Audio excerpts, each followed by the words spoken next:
Hi everybody, I'm Eternal Reading, and we're here for an interesting one, Time Capsule. It's a response video to Mike from Bibliophile Bookscapes.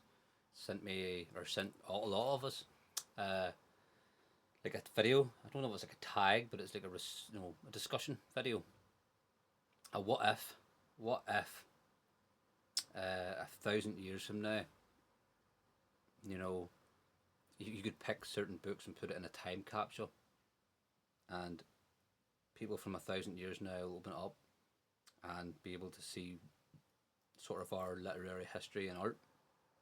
Now, the way my imagination's taken it is because I know there's maybe some stories I have here that's been around for 1,000 years or more, but I'm thinking along the lines is some catastrophic event happened and wiped us out and fucking no history. A lot of the history's disappeared.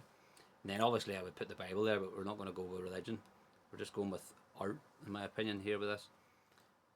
Time capsule with art form of literary stuff. And they open up. What books would you pick out of your library to put in the time capsule? And it's quite, it got me hooking through some of the books here. Some I have loads downstairs, but there's one that I couldn't find, which is one of the ones. So I'm using a decoy here, or one that's kind of, imagine it. But I don't know.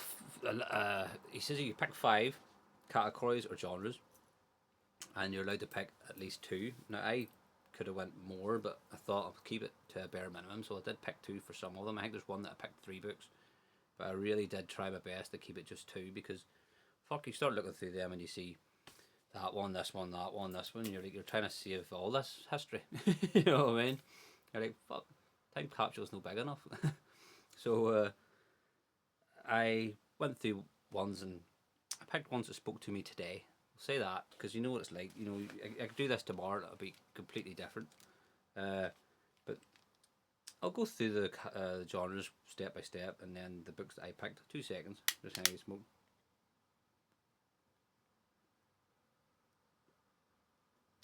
I'm only in the door from work, not long. So this is my smoke of the night, But yeah, part 1. For genre 1, I picked literary. That's what I wrote down. Just books that are like literary and not really, just anything, in my opinion. And the one that I picked first, which is one I know that Mike loves, it's one of his favourite books of all time, and that is Moby Dick.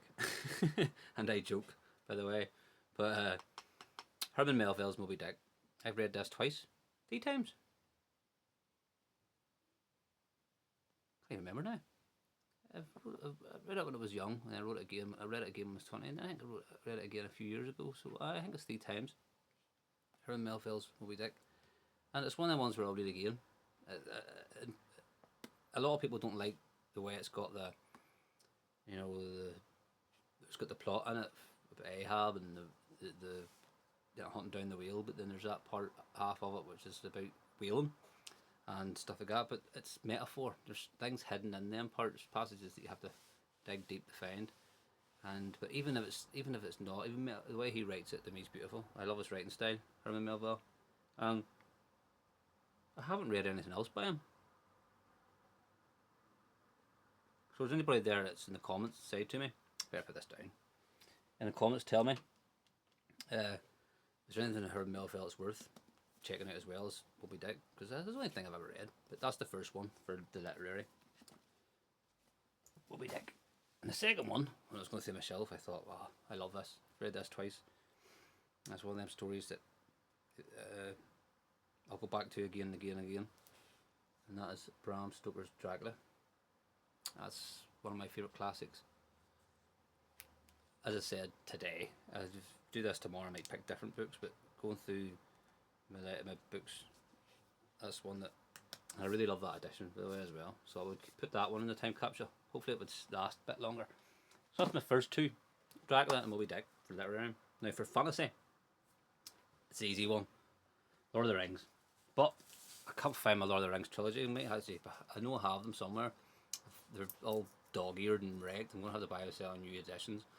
So it's maybe a good thing that I can't find them, because it means I'll go out now and buy new editions. But uh, imagine that.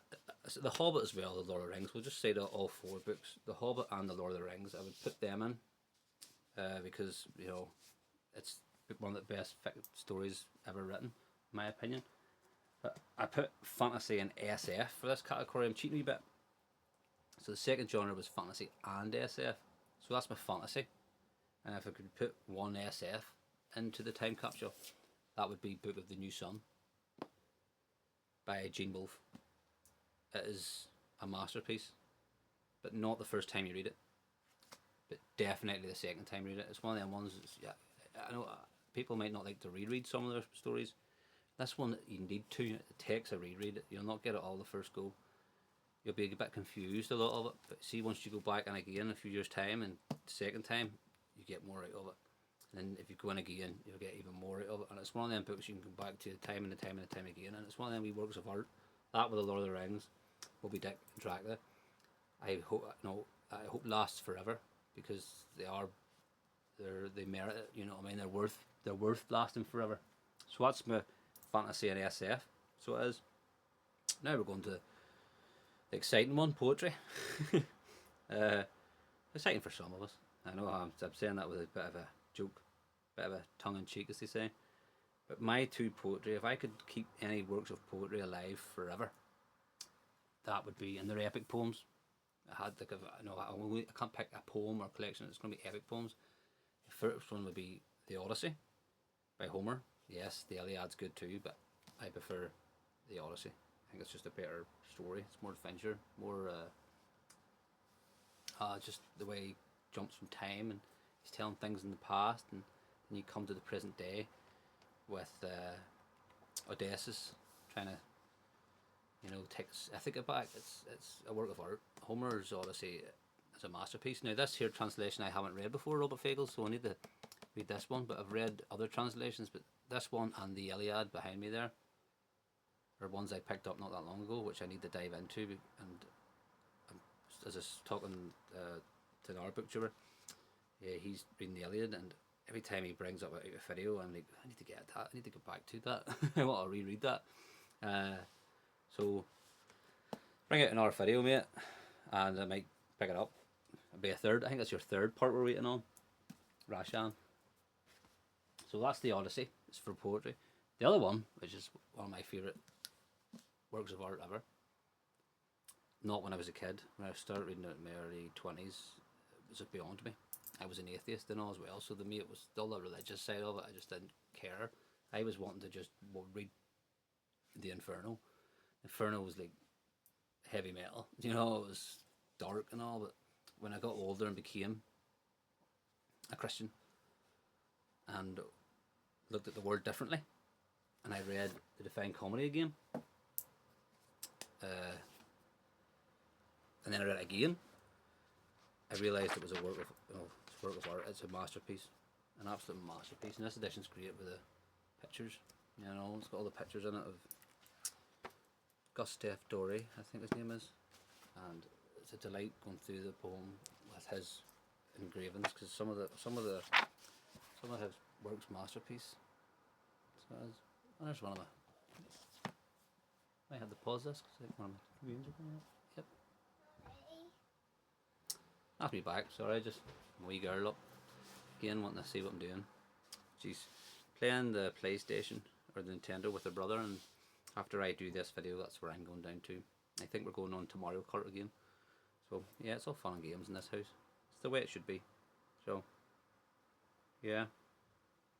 What if it was about the Divine Comedy? Yeah, masterpiece. And it's not for everybody. I know. It wasn't for me at the start, but it is now. So that was poetry. For the fourth genre, I picked mythology, because I think mythology is very important in the art, literary art. Now these are old mythologies, but as this is in the kind of what if moment, what if catastrophic event and it wiped out everything, or wiped out our history or our knowledge and stuff, and we wanted to keep art alive. I would want to keep Ovid metamorphosis alive, because you're getting everything in it, you know, for the Greek mythology, which is my favourite myths, to be honest. I would also keep, because it's also important, is the Poetic Edda. The stories of the Norse gods and heroes, which has a great that's a great addition, by the way. I might actually show this book someday on Poetry Thursday, because that's a great addition if you're interested in getting into the Norse mythology and it's not too tricky to read it. That's a great addition, because it's just the translation's very good by Jackson Crawford. Look that edition up. It's readable. That's the best way of putting it.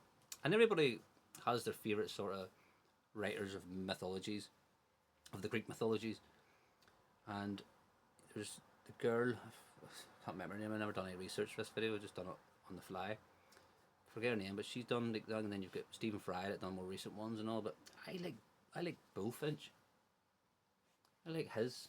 I've read a few of them.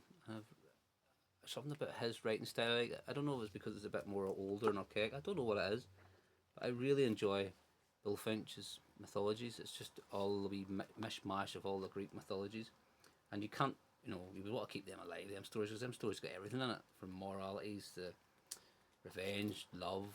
It's got everything. The mythologies have everything. The human condition, the whole lot. So, Bullfinch's mythologies, Poetic Edda, and Ovid's Metamorphoses are definitely the mythology I would put in. Now, short stories is genre 5, or the 5 one I picked, and it's an easy one if you know me, if you've been watching my channels for a while. The short stories definitely going in it is H.P. Lovecraft, and these people probably find this book and think that we were all nutters and all that, but I'd be keeping this alive if I could. Look at that cover, it's cool, isn't it? But yes, H.P. Lovecraft.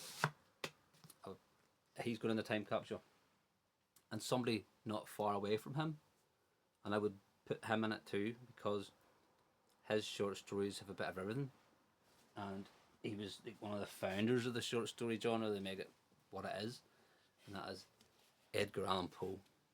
Plus you get a bit of poetry in this as well, this edition. So cheating there, throwing some poems in as well, but Edgar Allan Poe's short stories are brilliant. You can reread them. It's like a wee moment of just an atmospheric read, and his writing style is unique. He was a genius. I can't say any more than that. Edgar Allan Poe has short stories, and the way he wrote it, and the structures, and he was a genius. If you go back and read it, if you've never really read it, it's maybe too much for you when you're younger. Go back and reread some of his work. Some of them, the science fiction ones and all, are maybe you had to use your imagination, but he was a genius. And Edgar Allan Poe's work means a lot to me as well. And so if I had to pick 2 short story collections, or writers with short story collections, it's H.P. Lovecraft and Edgar Allan Poe. That's my short stories. So it is.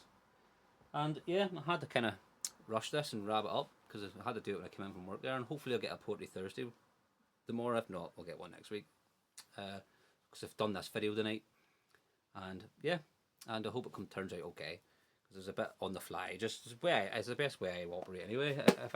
I'm better off not even thinking too much about the videos and just hitting play and going, and you're getting me there in the moment, because I sometimes when I'm doing reviews I think about things I'll say, and then I don't even say half of it anyway, so it's fucking pointless. But with these here, I can just go with the flow, and I'm trying to learn to do that. So hopefully in the reviews I get that too. It starts to just become natural. And yeah, that was a fun video, Mike, and I hope there's more people do it. I'll put your name, channel in the description, and I might put the video in the description if I know how to do that. I'm not sure how to do that yet. But yeah, thanks again for tagging me, and all the best. And if I don't see you tomorrow for Poetry Thursday, everybody have a good weekend, and looking forward to seeing all your videos and talking to you all. Yeah, all the best.